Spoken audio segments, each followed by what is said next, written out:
भगवान भोलेनाथ ने बताया कि इस सफेद चीज का गुप्त दान कंगाल को भी बना देगा धनवान, संवर जाएगी तकदीर।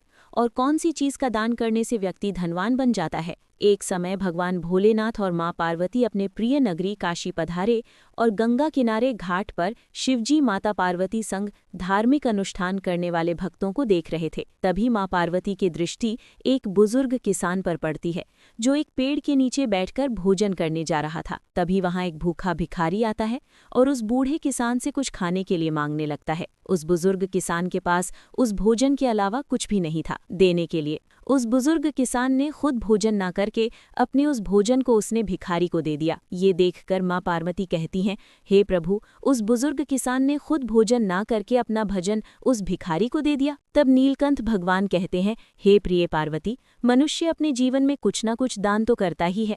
कोई भोजन, कोई वस्त्र, तो कोई धन दान करता है। लेकिन हे देवी, क्या आपको पता है कि एक ऐसी सफेद चीज का गुप्त दान कंगाल को भी धनवान बना देता है, रोगी रोग मुक्त और स्वस्थ हो जाता है। और किस चीज का दान करने से व्यक्ति धनवान बन जाता है? इस पर माता पार्वती कहती हैं, नहीं प्रभु, ऐसा कौन सा दान है? तब शिवजी कहते हैं, प्रिय, ये बात मैं तुम्हें एक कहानी के माध्यम से बताता हूँ, जो न केवल प्रेरणादायक है, बल्कि जो भी इस कथा को ध्यानपूर्वक अंत तक सुनता है उसे उसका लाभ अवश्य मिलता है। उस मनुष्य को गरीबी से छुटकारा मिल जाता है, यदि वो इस कथा को बिना छोड़े पूरा सुने और अपने जीवन में अपनाए तो। आगे भोलेनाथ कहानी को शुरू करते हैं और कहते हैं, हे देवी पार्वती, प्राचीन समय की बात है।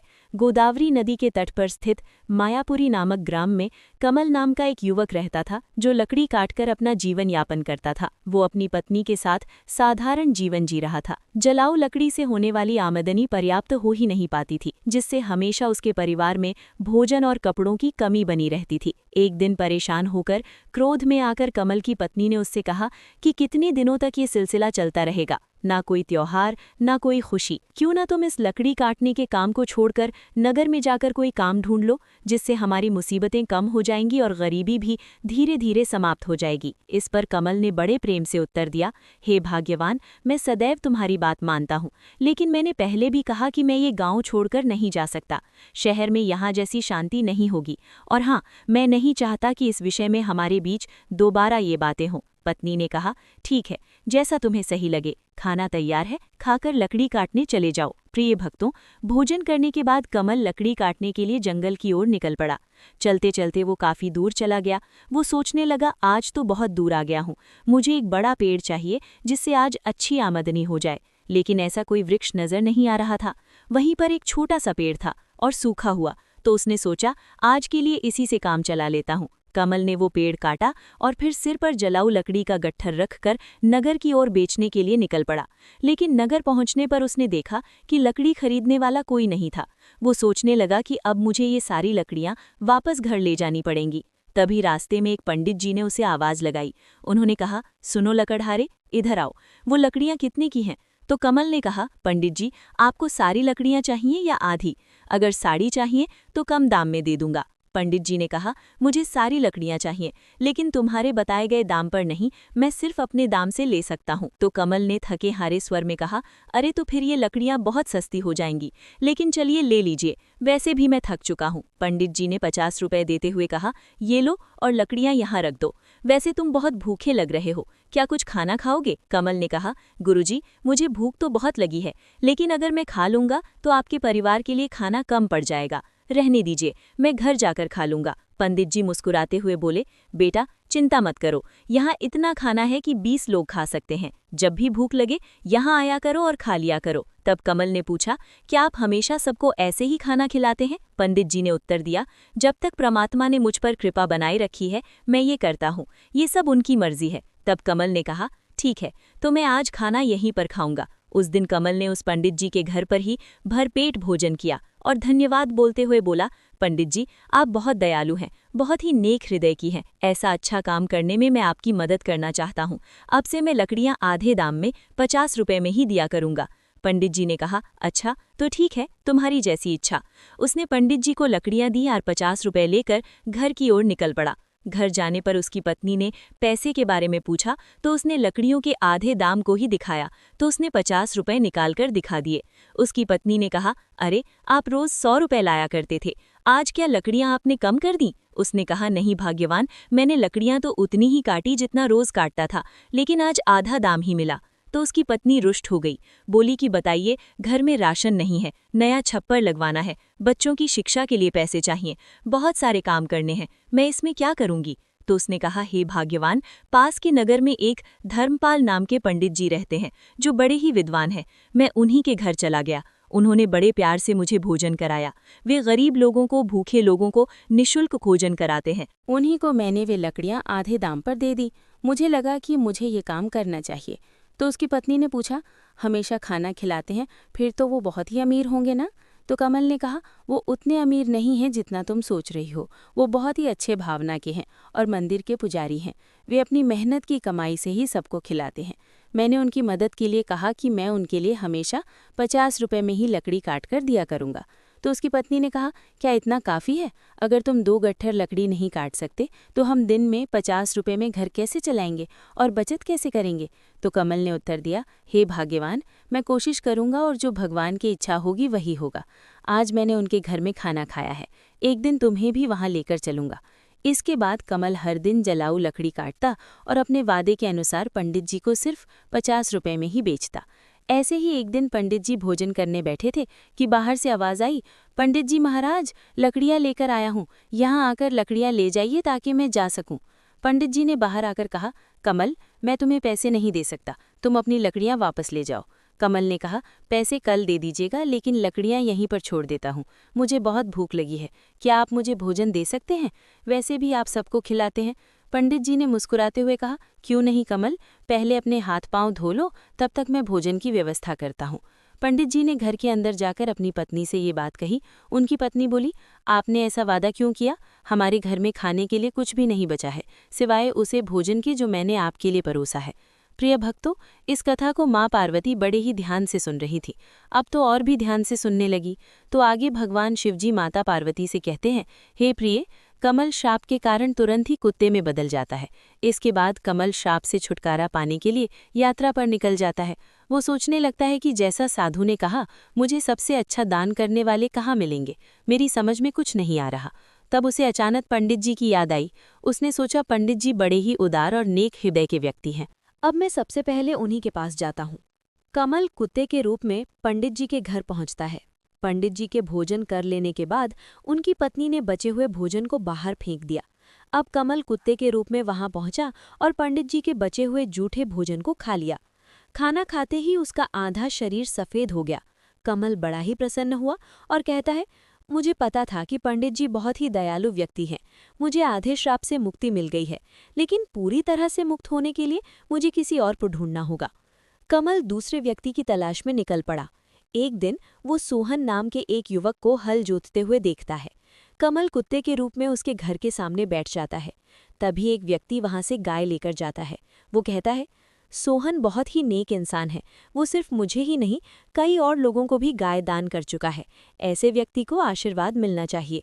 अब कमल ये सब सुन रहा था और सोचा कि आज मुझे श्राप से मुक्ति मिल जाएगी। सोहन भी पंडित के जैसे ही दयालु होंगे, अब देखता हूँ कि वो कब भोजन करते हैं। कमल वहां बहुत देर तक इंतजार करता रहा। सोहन ने जब भोजन किया और पत्तल को बाहर फेंक दिया तो कमल तुरंत उस पत्तल पर बचा हुआ भोजन खा लेता है। लेकिन वो ये देखकर हैरान हो जाता है कि अभी भी उसके शरीर का रंग वैसा का वैसा ही है। उसने सोचा, सोहन ने तो गाय का दान भी किया था, फिर भी ये क्यों नहीं हुआ, मुझे कुछ समझ में नहीं आ रहा। थोड़ी देर बाद कमल वापस पंडित जी के घर के बाहर आकर बैठ गया। वहां उसने 2 युवकों को बातें करते हुए सुना। पहला युवक बोला, अरे भाई, आज सोहन ने फिर गाय का दान किया है। दूसरा व्यक्ति बोला, हाँ, चाहे वो कितना भी बड़ा दानी क्यों ना हो, कितना भी बड़ा दान का दिखावा क्यों ना करे, लेकिन हमेशा नगर के बाहर वालों को ही बुलाकर दान करता है। सच जानेंगे तो हैरान रह जाएंगे, उसकी सारी गाय 2 महीने से ज्यादा दूध नहीं देती। पहला युवक चौंक कर बोला, क्या? अगर वो ऐसा करता है तो उसे अवश्य ही पाप लगेगा। हमारे राजा की तरह कोई और नहीं हो सकता, वो एक महान दानी है। 1 हफ्ते से भोजन बांट रहे हैं और कल आखिरी दिन है अन्नदान का और वस्त्र का दान भी करेंगे। राजा खुद वहां सबके साथ 1 हफ्ते से खाना खा रहे हैं। कभी उनके जैसा परोपकारी देखा है कहीं? अरे ये तो कुछ भी नहीं, उन्होंने हमारे नगर में अच्छी सड़कें बनवाई, हर जगह कुएं और तालाब खुदवाए हैं। सच में उन्होंने हमारे लिए बहुत कुछ किया है। ऐसा धर्मात्मा मैंने कभी नहीं देखा। ये बातें सुनकर कमल बहुत ही प्रसन्न हुआ। उसके मन में विचार आया कि चलो अब तो तय है, मुझे मेरे श्राप से मुक्ति मिल जाएगी। मुझे तुरंत राजा के पास जाना चाहिए। वो राजमहल में नहीं बल्कि लोगों के साथ खाना खा रहे हैं, इस अवसर का लाभ उठाना चाहिए। अगले दिन कमल उस जगह पहुंच गया जहां राजा भोजन कर रहे थे। वहां उसने राजा को कपड़े बांटते हुए देखा। वो सोचने लगा, राजा कितने महान हैं, वो भोजन देने के साथ साथ सभी को वस्त्र भी बांट रहे हैं। मैं जिन अच्छे लोगों को ढूंढ रहा था, निश्चय ही ये दूसरा व्यक्ति यही है। मुझे इनके भोजन करने का इंतजार करना होगा। अब राजा के भोजन करने के बाद सैनिक उस पत्तल को बाहर फेंक देते हैं जिसमें राजा ने खाना खाया था। ये देखकर कमल वहां गया और उस पत्तल में बचा हुआ खाना खा लिया। लेकिन ये देखकर वो चौंक गया। उसने कहा, अरे ये क्या, इतने महान दानी राजा का भोजन करने के बाद भी मेरा रंग नहीं बदला। ये श्राप तो किसी दूसरी वजह से लग रहा है। मुझे तुरंत उस साधु के पास जाना चाहिए जिन्होंने मुझे ये श्राप दिया है। तब भगवान शिव जी ने कहा, हे पार्वती, आगे सुनिए। जब उस साधु के पास पहुंचा जिसने उन्हें श्राप दिया था, तो वो साधु को प्रणाम करता है। साधु उसे निराश देखकर पूछते हैं, ऐसा लगता है कि तुम्हें अभी तक केवल एक ही सही व्यक्ति मिला है। तुम्हारा केवल आधा रंग ही बदला है। क्या तुम्हें और कोई नहीं मिला? कमल कहता है, हे महाराज, पंडित जी का खाना खाकर मैं आधा ठीक हो गया। उसके बाद मैंने उनसे भी बड़े दानी लोगों को देखा, लेकिन उनके जूठन को खाने का मुझ पर कोई असर नहीं हुआ। साधु थोड़ी देर रुककर बोले, इसमें आश्चर्य की बात नहीं है पुत्र, उनके कर्मों का वास्तविक स्वरूप जानना जरूरी है। एक हफ्ते तक राजा ने सभी को भोजन कराया और वस्त्र भी बांटे। इतने धर्मात्मा व्यक्ति द्वारा खाया हुआ भोजन खाने के बाद मैं श्राप से मुक्त नहीं हो पाया। इसमें कुछ रहस्य जरूर है। मुझे कुछ समझ नहीं आ रहा महाराज, कृपया करके आप बताइए। साधु ने कहा, कमल, वो जो गाय वाला व्यक्ति था, वो ऐसी चीजें दान कर रहा था जिनकी उसे कोई जरूरत नहीं थी। अगर उसे उसकी जरूरत होती तो वो उन्हें दान कभी नहीं करता। और राजा जो कुछ भी देता है उसे दान नहीं माना जा सकता, क्योंकि वो खुद नहीं कमाता।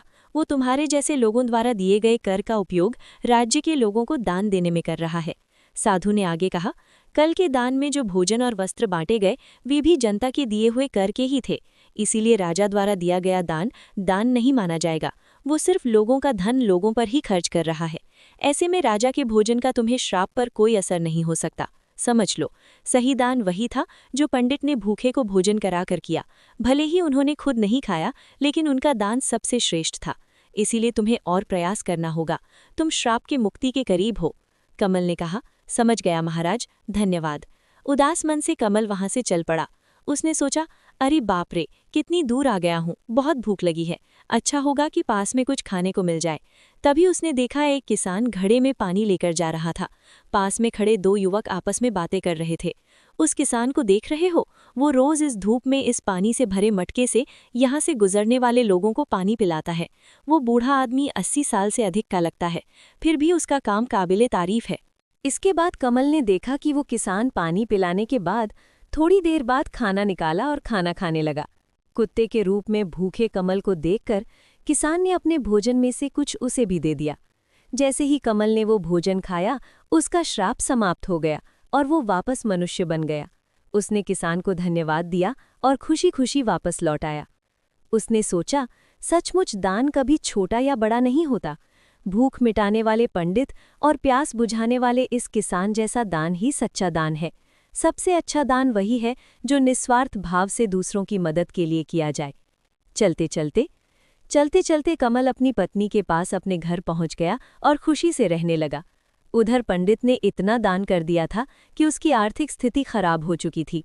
जब उसकी पत्नी ने उससे कहा, हे स्वामी, पास के नगर में एक राजा रहते हैं जो पुण्य को खरीदते हैं। आप उनके पास जाकर अपना कुछ पुण्य बेचकर पैसे ले आइए ताकि हमारा काम चल सके। पंडित ने पहले तो मना कर दिया, लेकिन पत्नी के बार बार कहने पर वो जाने को तैयार हो गया। उसकी पत्नी ने उनके खाने के लिए 4 रोटियां बना दी। पंडित अपने घर से चल पड़ा। जब वो नगर के समीप पहुंचा तो उसने एक तालाब देखा। वहां स्नान आदि कर्मों से निवृत्त होकर वो रोटियां खाने के लिए बैठा था कि वहीं पर एक कुतिया उसके सामने आ गई। कुतिया ने जंगल में बच्चों को जन्म दिया था। 3 दिन से कुतिया भूखी प्यासी थी और वो बारिश के कारण उन बच्चों को छोड़कर कहीं जा भी नहीं सकती थी। पंडित ने कुतिया को भूखा देखा तो उसने भोजन में से एक रोटी उसे दे दी। कुतिया ने रोटी खा ली, फिर उसने दूसरी रोटी उसे दे दी और वो भी वहीं खा ली। इस तरह पंडित ने एक एक करके अपनी 4 रोटियां कुतिया को खिला दी। कुतिया तृप्त हो गई, लेकिन पंडित खुद भूखा रह गया और वहां से राजा के महल की ओर चल पड़ा। राजा के पास पहुंचा और वहां पर अपना पुण्य बेचना चाहता था। आगे माता पार्वती ने पूछा, प्रभु तब आगे क्या हुआ? तब शिवजी ने कहा, हे पार्वती, पंडित राजा के पास पहुंचा और कहा कि हे राजन, मैं अपना पुण्य बेचना चाहता हूं। राजा ने कहा, आप दोपहर के बाद आइए। राजा ने अपनी पत्नी से पूछा, हे रानी, एक पंडित विद्वान यहाँ आए हैं जो अपना पुण्य बेचना चाहते हैं। तुम्हारे अनुसार उनके पुण्य में कौन सा पुण्य सबसे अच्छा है जिसे मैं खरीद लूं? तो रानी ने कहा, जो आज उसने जंगल में 3 बच्चों वाली कुतिया को रोटी खिलाकर कमाया है, वही पुण्य अच्छा है। पत्नी की बात सुनकर राजा पंडित के पास गए और बोला, आप कौन सा पुण्य मुझे देंगे? पंडित बोला, आप कौन सा पुण्य लेना चाहते हैं? राजा ने कहा, हे पंडित जी, आज आपने जो यज्ञ किया है, हम उसी का पुण्य लेना चाहेंगे। पंडित ने कहा, मैंने आज कोई यज्ञ नहीं किया, मेरे पास इतना धन ही नहीं कि यज्ञ कर सकूं। राजा ने उत्तर दिया, आपने आज तालाब किनारे एक भूखी कुतिया को 4 रोटी खिलाई हैं, हम वही पुण्य खरीदना चाहते हैं। पंडित ने पूछा, उस समय तो वहां कोई नहीं था, आपको कैसे पता चला? राजा ने कहा, हे पंडित महात्मा, मेरी पत्नी पतिव्रता है, उसी ने मुझे ये सब बातें अपने दिव्य दृष्टि से देखकर बताई हैं। पंडित ने कहा, बहुत अच्छी बात है, ले लीजिए, लेकिन इसका मूल्य क्या देंगे? राजा ने कहा, आपकी रोटियां जितनी वजनी थीं, उसके वजन के बराबर ही आपको हीरे मोती तौल कर दूंगा। पंडित ने सहमति दे दी। राजा ने अंदाज से उतने ही वजन की 4 रोटियां बनवाईं। राजा ने रोटियों के वजन की बराबरी के लिए तराजू में हीरे मोती रखवा दिए, लेकिन जितने भी रत्न रखे गए, रोटी वाला पलड़ा ऊपर नहीं उठा।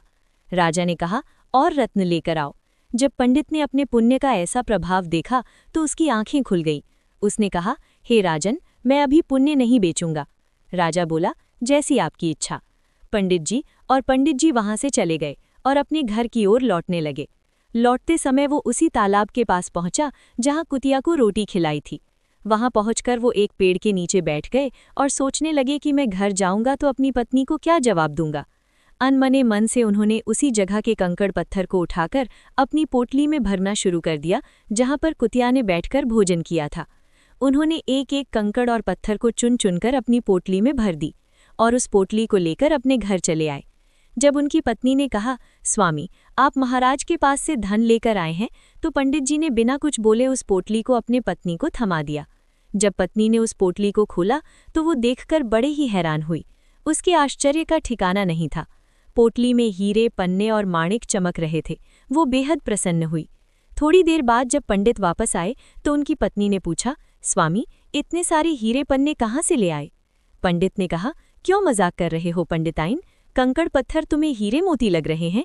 पत्नी बोली, मैं मजाक नहीं कर रही स्वामी, मैंने खुद पोटली खोलकर देखी, उसमें तो ढेर सारे बेशकीमती हीरे पन्ने भरे पड़े हैं।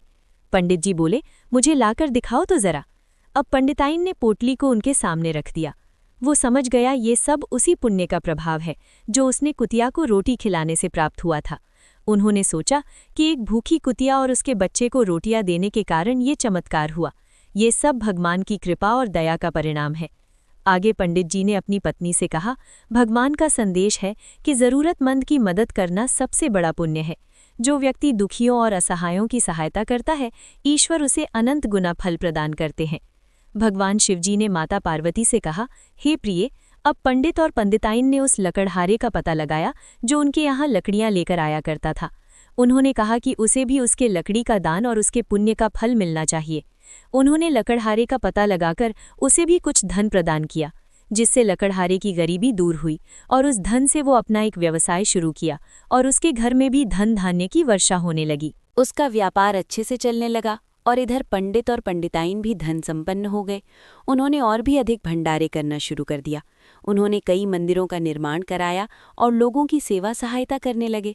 हे देवी पार्वती, आज के समाज में कई लोग दान सिर्फ अपने मान सम्मान और प्रतिष्ठा के लिए करते हैं। दिखावे के दान से ना तो सच्चा पुण्य मिलता है और ना ही इसका कोई दीर्घकालीन प्रभाव होता है। दिखावे का दान व्यक्ति को अहंकार की ओर ले जाता है। दान हमेशा निस्वार्थ भाव से करना चाहिए। जैसे इस कथा में पंडित ने अपनी भूख की परवाह किए बिना कुतिया और उसके बच्चे को 4 रोटियां दी और उस लकड़हारे को भोजन कराया और अन्य लोगों को भोजन कराया, तथा उस किसान ने भी अपने उम्र का लिहाज ना करते हुए उसने इतनी तपती हुई गर्मी में तालाब से स्वच्छ जल लाकर राहगीरों को पानी पिलाया। इस प्रकार से ज़रूरतमंद की सहायता करने का असली अवसर वही होता है जब वास्तव में वो संकट में है। आपदा के समय दिया गया थोड़ा सा सहयोग भी अमूल्य होता है। ये न केवल ज़रूरतमंद व्यक्ति के जीवन को बदलता है, बल्कि देने वाले के जीवन में भी सकारात्मक परिवर्तन लाता है। जब कोई व्यक्ति त्याग की भावना से प्रेरित होकर दान करता है, तो उसके अंदर से माया मोह का अंत हो जाता है। वो त्याग मनुष्य को अहंकार से मुक्त करता है और इससे ईश्वर के समीप ले जाता है। शास्त्रों के अनुसार कई वस्तुओं का गुप्त दान देने से मनुष्य धनवान हो सकता है, जैसे कि अन्नदान, वस्त्रदान, नमकदान, जलदान। गुप्त दान का अर्थ है दान को बिना किसी को बताए करना। अन्न, वस्त्र, नमक और जल का दान करने से धन समृद्धि में वृद्धि होती है, घर में सुख शांति बनी रहती है। माता पार्वती ने कहा है, स्वामी तो वो सफ़ेद चीज़ क्या है? तो भोलेनाथ ने कहा, हे देवी, अभी मैंने कहा नमक, तो नमक का दान। वो सफ़ेद चीज़ नमक है। नमक का गुप्त रूप से दान करने से अचानक ही धन, सुख, समृद्धि की वृद्धि होती है और रोग कष्ट दूर हो जाते हैं। दान तो हर कोई करता है देवी, लेकिन गुप्त दान का अर्थ है ऐसा दान जो बिना किसी को बताए चुपचाप दिया जाए, जिसमें दान करने से पहले और बाद में किसी से भी इसका जिक्र नहीं किया जाता। गुप्त दान का तात्पर्य है कि दान करने के बाद केवल आप तक ही सीमित रहे। शास्त्रों में तो यहाँ तक लिखा है कि गुप्त दान ऐसा हो कि यदि दाएं हाथ से दान दिया जाए तो बाएं हाथ को खबर ना हो। ऐसा दान निस्वार्थ भाव से किया जाता है और इसका फल भी अतुलनीय होता है। इन चीज़ों का गुप्त दान व्यक्ति को धनवान बनाता है। उसमें कुछ विशेष वस्तुएं हैं जिनका गुप्त दान करने से भाग्य में सुधार होता है और धन प्राप्ति के मार्ग खुल जाते हैं। तांबे के लोटे का दान। शास्त्र के अनुसार शिवलिंग पर जल चढ़ाने के लिए तांबे के लोटे या पात्र का गुप्त दान करने का फल दीर्घकाल तक मिलता है। किसी भी शिव मंदिर में तांबे के लोटे का गुप्त दान अवश्य करना चाहिए। ये दान आपकी मनोकामनाओं को पूर्ण करने में सहायक होता है। दूसरा है अन्नदान। शास्त्र अन्न को ब्रह्म मानते हैं और अन्न को सबसे बड़ा दान माना जाता है। भूखे और ज़रूरतमंद लोगों को भोजन दान करने से देवी देवता पितर प्रसन्न होते हैं और किस्मत चमक जाती है। तीसरा है वस्त्रदान। वस्त्रदान करने से मनुष्य को दीर्घायु प्राप्त होती है और उसके स्वास्थ्य में सुधार होता है। चौथा है नमकदान। नमक का गुप्त दान करना महापुण्य माना जाता है और इससे धन समृद्धि में वृद्धि होती है। पांचवा है जलदान। जैसे कि राहगीरों के लिए प्याऊ या मटके की व्यवस्था करना बड़ा ही पुण्य का कार्य है। इसके अलावा गौदान, गौदान, तिल और गुड़ का दान भी शुभ माना जाता है। इस प्रकार भगवान शिव ने माता पार्वती को बताया कि किस चीज़ का दान करने से व्यक्ति धनवान बन जाता है और कौन सा वो सफ़ेद चीज़ जिसका दान करने से मनुष्य को रोग मुक्ति मिलती है और वो बहुत जल्द धनवान होता है। निस्वार्थ भाव से किया गया दान ही सच्चा और उत्तम दान है। हर मनुष्य को ये प्रयास करना चाहिए कि वो अपनी क्षमता के अनुसार दान पुण्य और ज़रूरतमंदों की मदद करे। ज़रूरतमंद की सेवा करना ही सच्चा धर्म है। जैसे पक्षी के पानी पीने से नदी का पानी कम नहीं होता, ठीक उसी प्रकार सामर्थ्य अनुसार दान करने से धन खत्म नहीं होता। प्रिय भक्तों, यदि आपको हमारे द्वारा सुनाई गई ये कथा कहानी अच्छी लगी है तो आप हमारे चैनल को सब्सक्राइब अवश्य करिएगा। साथ में बेल आइकन को भी दबाना ना भूलें ताकि हमारी आने वाली नई वीडियो की जानकारी आप तक सबसे पहले पहुंच सके और आप उसका लाभ उठा सकें। भगवान भोलेनाथ और माता पार्वती की कृपा सदा सर्वदा आप सभी भक्तों पर बनी रहे।